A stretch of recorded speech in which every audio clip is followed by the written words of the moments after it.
Welcome to the Jost fifth wheel adjustment procedure tutorial. Here you will find how the adjustment works, how to perform testing, and how to set proper adjustments. You will also see how to properly adjust the unit after disassembly. Let's look at how the fifth wheel is constructed. The Jost fifth wheel has 4 moving parts: the release handle, the release arm, the lock bar, and the lock jaw. The locking components are coupled together. The handle is out when unlocked and in when locked.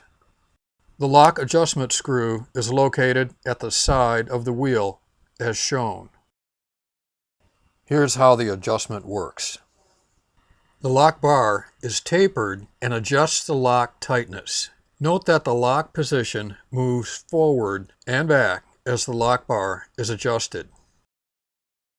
The only purpose of the adjustment screw is to stop the lock bar from jamming the lock too tightly. When the lock is closed, the adjustment screw rests against the lock bar, maintaining proper clearance. Turning the adjustment screw counterclockwise tightens the lock bar. Turning clockwise loosens the lock bar. Now let's look at the Jost lock tester that is used to check for proper lock clearance. Open the lock, then align the lock tester with the throat of the fifth wheel. Move the tester forward, then engage the hook over the wheel skirt and pull the tester forward, closing the lock. You can now test for proper adjustment. First, rock the handle forward and back, checking for movement in the lock. The lock is adjusted properly if there is no fore and aft movement. Then, disengage the hook and rotate the tester. The lock is adjusted correctly if the arm rotates freely with no fore and aft movement. It is too tight if the front of the lock tester is above the top plate. Remember, proper adjustment is the combination of no fore and aft movement with free side-to-side rotation. If adjustment is needed, use the following procedure. To tighten the adjustment, loosen the jam nut and turn the adjustment screw 1 full turn counterclockwise and retest. Repeat as necessary and retighten the jam nut when finished.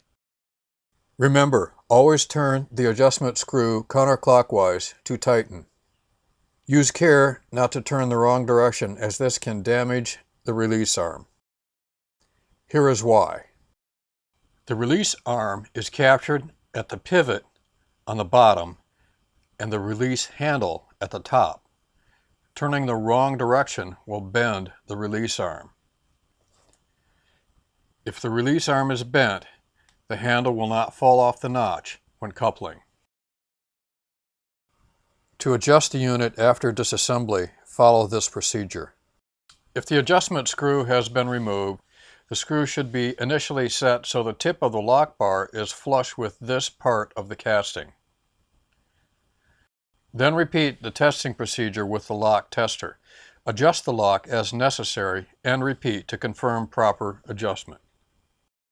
For more information on Jost products, see the website at www.jostinternational.com.